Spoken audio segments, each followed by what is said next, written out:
Pada tanggal 15 Agustus 1945, Kaisar Hirohito memerintahkan penghentian permusuhan terhadap sekutu setelah sebelumnya, yaitu pada tanggal 14 Agustus 1945, sekutu menjatuhkan bom di kota Hiroshima dan Nagasaki.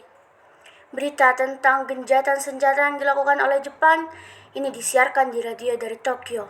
Ternyata berita tersebut tertangkap di Indonesia dan didengarkan oleh Sultan Syahir. 遺族を九州戦と保し、ここに有料なる汝臣民に次ぐ秦は帝国政府をして米英四蘇四国に対しこの共同宣言を受諾する旨通告せしめたり、そもそも帝国市民の法寧を図り万法共栄の楽しみを共にするは放送放送の規範にして金の Apakah kalian sudah mendengar berita kekalahan Jepang? Belum, Bu. Benarkah itu? Apa yang terjadi dengan Jepang? Dari yang kudengar, sekutu telah menjatuhkan bom di kota Hiroshima dan Nagasaki. Oleh sebab itu, Jepang melakukan gencatan senjata. Kalau begitu, bukankah kita harus segera memproklamirkan kemerdekaan? Benar itu.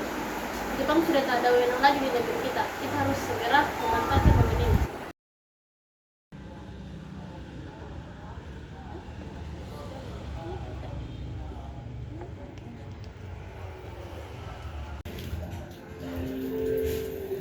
Teman-teman sekalian, apakah kalian sudah mendengar berita tentang kekalahan Jepang?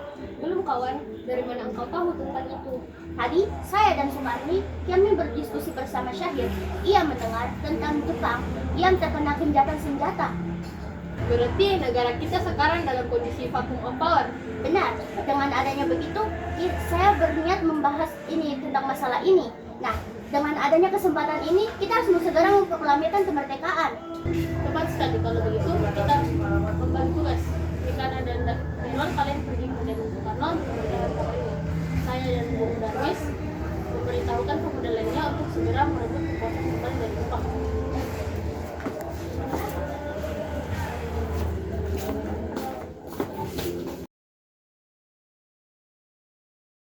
Kita harus memproklamasikan kemerdekaan sekarang juga, Bung. Ini batang leherku, seretlah aku ke pojok itu sekarang juga dan potong leherku malam ini. Namun ini adalah saat yang tepat, Bu. Jepang sudah kalah oleh sekutu dan juga sudah mempunyai kekuasaan di sini. Banyak sekali rakyat Indonesia yang sudah menderita akibat penjajahan ini. Jepang adalah masa yang silam, belum lagi bangsa Belanda yang akan kembali ke bangsa ini untuk kembali berkuasa. Jika saudara tidak setuju dengan perkataan saya dan juga menganggap bahwa saudara sanggup untuk menopang kekuatan sendiri, kenapa kalian datang pada Soekarno untuk memintanya memproklamirkan kemerdekaan? Apakah kita harus menunggu janji Jepang untuk memerdekakan Indonesia? Kita bisa, Bu. Kita bisa bangun dan memproklamasikan kemerdekaan kita. Apakah kita harus menunggu janji manisnya? Bahkan Jepang sendiri pun sudah kalah oleh perang manisnya itu. Kekuatan segelintir ini tak mampu untuk mengalahkan armada milik Jepang. Coba kamu perlihatkan mana bukti tindakan yang menyelamatkan wanita dan anak-anak. Bagaimana jika terjadi pertumpahan darah? Tapi semakin cepat kita memproklamasikan kemerdekaan, maka akan semakin cepat pula kita mengakhiri penderitaan rakyat yang sudah ditanggung selama ini. Inilah yang sudah ditunggu-tunggu bangsa kita, Bung. Baiklah, tapi beri kami waktu sebentar untuk berunding terlebih dahulu. Bagaimana ini? Para pemuda menuntut untuk segera memproklamasikan kemerdekaan. Tapi kita tidak boleh gegabah, Bung. Butuh waktu yang matang agar tidak terjadi yang tidak diinginkan. Saya setuju. Menurut saya, yang terpenting sekarang adalah menghadapi sekutu yang ingin berkuasa kembali ke dalam negeri ini. Selain itu, masalah kemerdekaan hendaklah dibahas pada tanggal 18 Agustus mendatang. Lalu bagaimana dengan pendapat golongan muda? Apa kita berikan saja? Dan lagi pula mereka masih muda, pemikiran mereka terlalu pendek. Kita harus melihat ke depan, mempersiapkannya dengan matang. Kalau tidak, bagaimana nanti jika semuanya berantakan? Baiklah, Bu. Berarti kita semua sudah sepakat.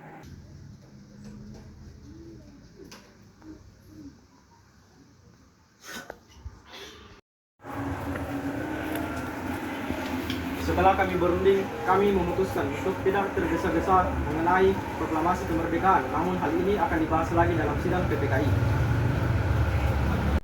Dengan berat hati mendengar keputusan tersebut, para pemuda pun meninggalkan kediaman Soekarno. Tetapi mereka tidak putus asa. Mereka pun menyusun strategi bagaimana memujuk Soekarno dan Muhatta untuk memproklamasikan kemerdekaan sesegera mungkin. Akhirnya, mereka memutuskan untuk mengasingkan kedua tokoh itu ke Rengas Dengklok agar terhindar dari desakan pemuda dan pengaruh Jepang di Jakarta.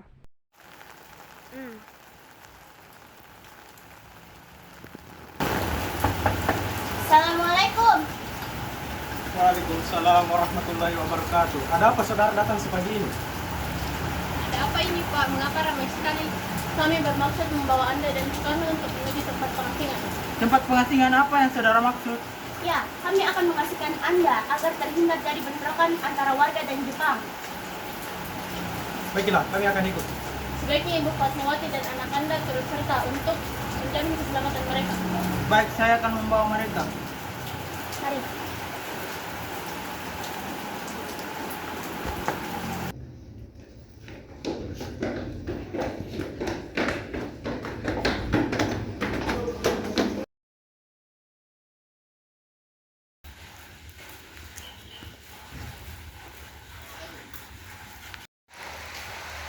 Permisi Bu, saya ingin bertanya, apakah kalian tahu di mana keberadaan Soekarno dan Bung Hatta? Maaf, saya tidak tahu Bu. Berilah keberadaan Soekarno dan Bung Hatta kepada saya, dan saya akan menjanjikan bahwa Soekarno dan Bung Hatta akan kembali ke Jakarta dengan selamat, dan saya pun akan berjanji bahwa kemerdekaan akan dilaksanakan keesokan harinya.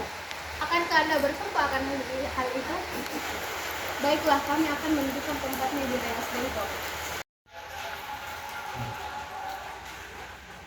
Nah, jelaskan mengapa saudara sekalian membawa kami. Maafkan kelancangan kami, Bung. Ini demi keselamatan Anda. Kami ingin membicarakan masalah proklamasi kembali. Bukankah tempo hari sudah kami katakan kepada kalian, masalah kemerdekaan akan dibahas pada sidang PPKI? Memang benar adanya. Namun kami mempunyai pendapat. Mengapa kita harus dimerdekakan oleh Jepang, Bung? Mengapa kita harus menunggu sidang PPKI, Bung? Sedangkan kita bisa memerdekakan Indonesia tanpa campur tangan Jepang. PPKI itu adalah buatan Jepang dan kita harus memproklamasikan kemerdekaan dengan tangan kita sendiri. Namun kita masih dini untuk memproklamasikan kemerdekaan. Selain itu, kita masih ingin membutuhkan bantuan dari Jepang.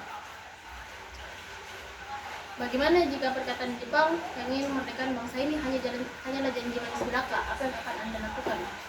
Aku akan selamanya menunggu dari itu, Bung. Kita harus segera memproklamasikan kemerdekaan sekarang juga. Demi rakyat Indonesia yang telah bertahun-tahun terbelenggu oleh penjajah di tanah mereka sendiri. Mereka harus bebas, dan sekaranglah saatnya. Tenang, saudara sekalian. Mari kita bicarakan semuanya dengan kepala dingin. Jangan ada ketegangan, oke? Saya mengerti pertimbangan Anda berdua mengenai masalah proklamasi ini. Tapi kita memang belum mempertimbangkannya dengan baik, tapi saya percaya bahwa kita dapat memanfaatkan hal ini dengan baik. Jadi, saya percaya dengan kata-kata mereka, dan saya ingin memperjuangkan. Tapi, apakah kita bisa? Apakah itu mungkin kita lakukan? Tentu mungkin, Bung. Apabila kita berusaha, kita akan temukan jalannya. Para pemuda di Jakarta telah mempersiapkan pertahanan apabila Jepang dan sekutu tidak setuju dengan proklamasi ini. Baik, saya setuju. Proklamasi kemerdekaan tanpa campur tangan Jepang. Kalian semua baik-baik saja. Jadi bagaimana keputusannya? Kami setuju. Kemerdekaan akan dilaksanakan tanpa campur tangan Jepang. Lalu bagaimana kita akan melaksanakannya? Bagaimana kalau besok para pemuda di Jakarta sudah bersiap? Jika mungkin ya, kita akan melakukannya esok pagi. Bagaimana kita membicarakan naskah proklamasi untuk mendeklarasikan kemerdekaan kita? Kita memerlukan tempat untuk membahasnya, Bung. Tapi hari sudah malam dan Jepang tidak akan mungkin membiarkan kita melakukan kegiatan sekarang. Apalagi jika mereka mengetahui kita akan membahas proklamasi. Saya punya ide. Kita akan meminjam rumah perwira Jepang yang bernama Laksamana Maeda.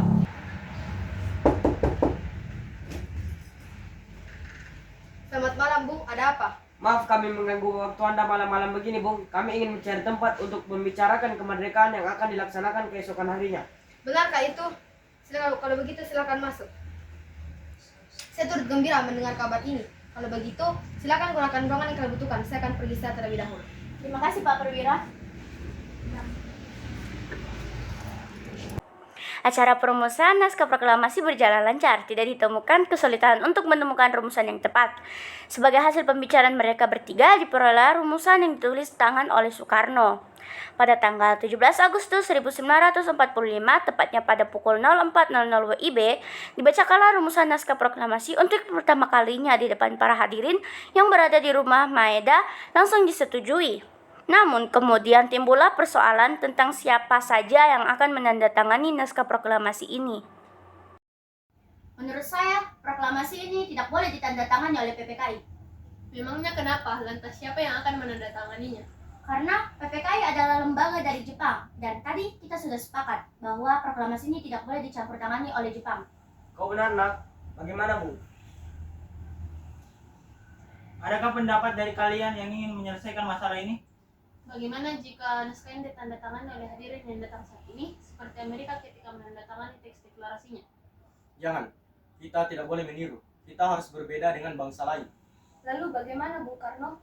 Karena ini semua berkat jasa-jasa Indonesia, kita akan memberi atas nama bangsa Indonesia. Saya setuju. Dan juga saya juga punya usul, bagaimana jika naskah yang ditandatangani oleh 2 orang saja, Anda dan Bung Hatta sebagai wakil dari Indonesia? Bagaimana? Usul yang bagus, hadirin. Kami setuju. Jadi Bung, tolong kau ketik naskah ini. Baik Bung.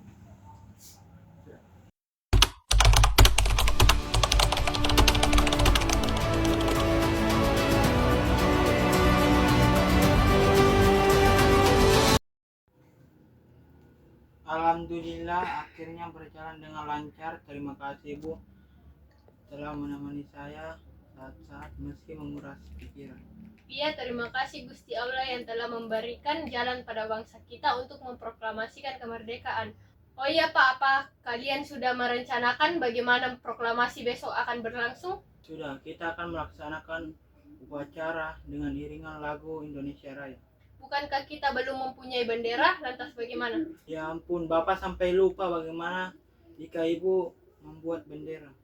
Tapi Ibu tidak punya kain. Kain yang ada hanya warna merah dan putih. Tidak apa-apa?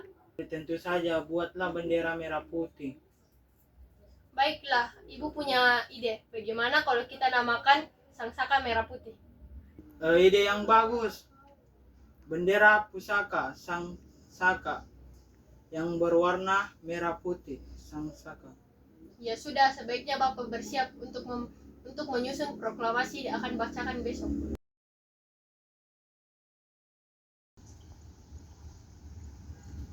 Trimurti, tolong Anda kibarkan bendera merah putih ini di sana. Baik Bung, saya akan menyuruh anak didik saya untuk mengibarkannya.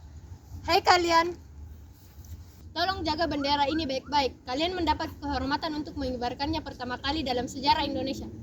Siap, Komandan. Kami tak akan mengecewakan Anda.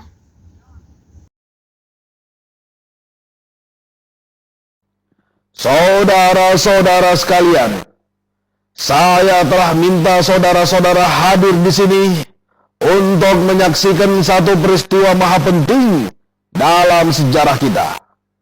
Berpuluh-puluh tahun kita bangsa Indonesia telah berjuang untuk kemerdekaan tanah air kita. Bahkan telah beratus-ratus tahun. Gelombang aksi kita untuk mencapai kemerdekaan kita itu ada naiknya dan ada turunnya. Tetapi jiwa kita tetap menuju ke arah cita-cita. Juga di dalam zaman Jepang, usaha kita untuk mencapai kemerdekaan nasional tidak berhenti-henti. Di dalam zaman Jepang ini, tampaknya saja kita menyandarkan diri kepada mereka. Tetapi pada hakikatnya, tetap kita menyusun tenaga kita sendiri. Tetap kita percaya kepada kekuatan sendiri. Sekarang, tibalah saatnya kita benar-benar mengambil nasib bangsa dan nasib tanah air di dalam tangan kita sendiri. Hanya bangsa yang berani mengambil nasib dalam tangan sendiri akan dapat berdiri dengan kuatnya. Maka kami tadi malam telah mengadakan musyawarah dengan pemuka-pemuka rakyat Indonesia dari seluruh Indonesia. Permusyawaratan itu seia sekata berpendapat bahwa sekaranglah datang saatnya untuk menyatakan kemerdekaan kita. Saudara-saudara, dengan ini kami nyatakan kebulatan tekad itu. Dengarlah proklamasi kami. Proklamasi kami, bangsa Indonesia, dengan ini menyatakan kemerdekaan Indonesia.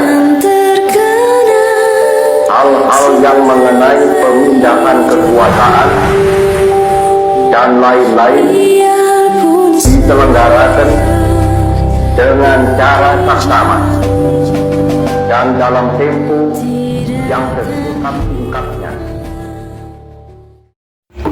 Peristiwa proklamasi ini memang hanya berlangsung sebentar, akan tetapi peristiwa itu telah mengubah segala sendi kehidupan bangsa di Indonesia. Peristiwa proklamasi juga telah menjadi momentum puncak perjuangan bangsa Indonesia. Oleh karena itu, kita sebagai generasi penerus bangsa harus berprestasi dalam rangka mengisi kemerdekaan, bukan malah menodainya. Kita harus bisa membalas budi perjuangan para pejuang tanah air zaman dahulu dengan cara memperjuangkan dan mempertahankan kemerdekaan ini.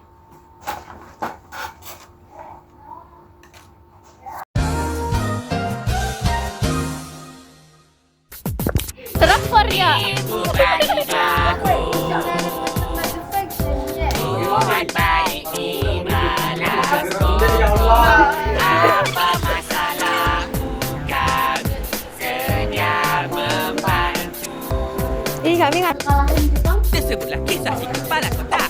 Kulitnya hijau, kepalanya botak. Dulu dia jahat dan sangat durjana. Sekarang nak jadi baik macam mana? Bila masa aku nak jadi baik? Aduh, apakah merapu?